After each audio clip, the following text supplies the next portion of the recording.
आज की इस वीडियो में हम बात करने वाले हैं कैसे साइंटिस्ट अपने सबकॉन्शियस माइंड का उपयोग करते हैं। कई वैज्ञानिक अपने सबकॉन्शियस माइंड के सच्चे महत्व को समझते हैं। एडिसन, मार्कोनी, कैटरिंग, आइंस्टाइन और ऐसे कई अन्य वैज्ञानिकों ने अपने सबकॉन्शियस माइंड का उपयोग किया है। मॉडर्न साइंस और इंडस्ट्रीज में उनकी अचीवमेंट के लिए उन्हें अंतरात्मा और तकनीकी जानकारियाँ सबकॉन्शियस माइंड ने ही दी है। ये सभी साइंटिस्ट अपने सबकॉन्शियस माइंड का बहुत अच्छी तरह यूज करते थे।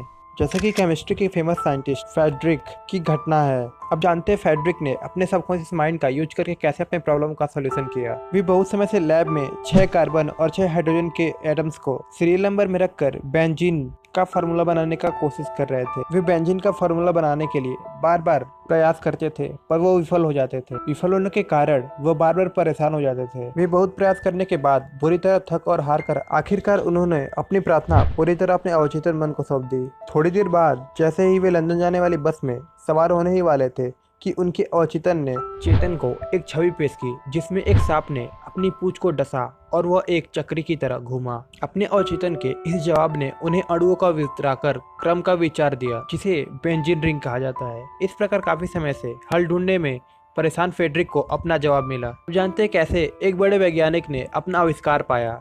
मैं बात कर रहा हूँ निकोला टेस्ला का। निकोला टेस्ला एक प्रतिभाशाली इलेक्ट्रिक वैज्ञानिक थे, जिन्होंने आश्चर्यजनक नई खोज की। जब नई खोज का विचार उनके मन में आया, तब उन्होंने इसे अपनी कल्पना में बनाया। वे जानते थे कि उसका अवचेतन मस्तिष्क उसको बनाकर चेतन मस्तिष्क के सभी जरूरी भागों को दिखाएगा, जिनकी जरूरत इसको यथार्थ रूप में बनाने पर पड़ेगी। चुपचाप हर सुधार के बारे में विचार करते हुए उन्होंने अपनी कमियों को जल्दी सुधारा और वे अपने मन की बनी छवि के अनुरूप उत्तम उत्पाद टेक्नीशियंस को दे पाए। अब बात करते कैसे प्रकृतिवादी ने अपने समस्या का हल निकाला। एक साइंटिस्ट जो कि प्रकृति से जुड़ा हुआ था, कैसे उसने अपने सबकॉन्शियस माइंड का यूज कर अपने प्रॉब्लम का सॉल्यूशन पाया। मैं बात कर रहा हूँ फेमस इन्वायरमेंटल साइंटिस्ट अगासिज के बारे में। अगासिज ने अपने प्रॉब्लम का सॉल्यूशन सोते समय ही पाया। अगासिज की वाइफ ने बताया 2 सप्ताह से वे एक पत्थर के टुकड़े पर रखे हुए एक मछली के जीवाश्म को चिन्ह को पढ़ने की कोशिश कर रहे थे। परेशान होकर उन्होंने अपने कार्य को एक किनारे रखकर इस विचार को अपने मन से दूर करने की कोशिश की। एक रात वे कुछ देर बाद इस यकीन के साथ उठे कि जब वे सोए हुए थे, उनकी एक मछली को उसके सभी खोए हुए अंगों के साथ स्पष्ट रूप में देखा।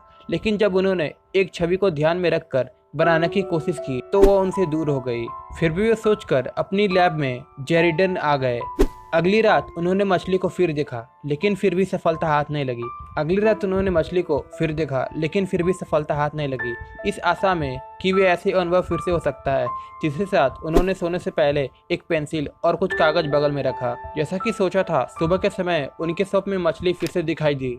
उनके सपने में मछली पहले धुंधली, फिर आखिर में एकदम स्पष्ट, जिससे उनके लक्षणों पर कोई शक नहीं रहा। फिर भी आधे सपने में उन्होंने एक काली रात्रि में अपने बगल में रखे पेपर पर उसके लक्षणों को रेखांकित किया। सुबह उन्हें अपनी रात में बनाई आकृति को देखकर आश्चर्य हुआ। उन्हें यकीन नहीं था कि उस जीवाश्म में ऐसे लक्षण इतने स्पष्ट रूप से होंगे। वे जल्दी जल्दी अपने लैब में वापस गए, जहाँ उनके द्वारा रेखांकित चित्र उनका मार्गदर्शन कर रहा था, और वे उस पत्थर की सतह को हटाने में कामयाब रहे, जिसके नीचे मछली का हिस्सा दबा हुआ था। जब उसे पूरी तरह से उखाड़ा गया, तब वह पूर्ण रूप से उनके सपने में देखी गई उनकी ड्राइंग के अनुरूप था।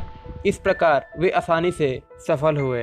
इन छोटे से कहानियों से हमें पता चलता है कि कैसे साइंटिस्ट अपने सबकॉन्शियस माइंड का उपयोग करते थे। अब बात रही सबकॉन्शियस माइंड के उपयोग की, तो इसका यह तात्पर्य नहीं है कि आपको हमेशा रातों रात आपका जवाब मिल जाएगा। हो सकता है जवाब कुछ समय तक ना आ पाए, लेकिन आप इसे परेशान ना हो। एक काम करें, हर रात सोने से पहले अपनी समस्या अपने सबकॉन्शियस माइंड को देते रहें, जैसा आपने पहले कभी नहीं किया था। देरी होने का एक यह भी कारण हो सकता है कि आप इसे एक गंभीर समस्या की तरह देखते हैं। आप ये विश्वास करके चलते हैं कि इसके हल होने में काफ़ी समय लगेगा। आपका अवचेतन मन समय विहीन और स्थान विहीन है। यह केवल आपके सोच पर कार्य करता है। आप यह सोचकर सोइए कि आपके पास जवाब अभी है। अपने जवाब को भविष्य के लिए मत छोड़िए। इसके निर्णय पर आस्था के साथ विश्वास रखें। इस बात से सुनिश्चित हो जाइए कि जैसे जैसे आप ऐसी वीडियोस और ऐसे लोगों को फॉलो करेंगे, वैसे वैसे आपकी समस्या का उचित जवाब और उत्तम हल आपको मिलता है।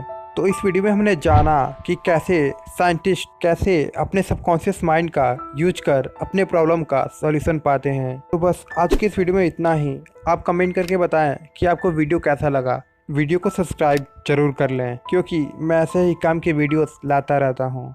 तो मिलेंगे नेक्स्ट वीडियो में, तब तक के लिए जय हिंद।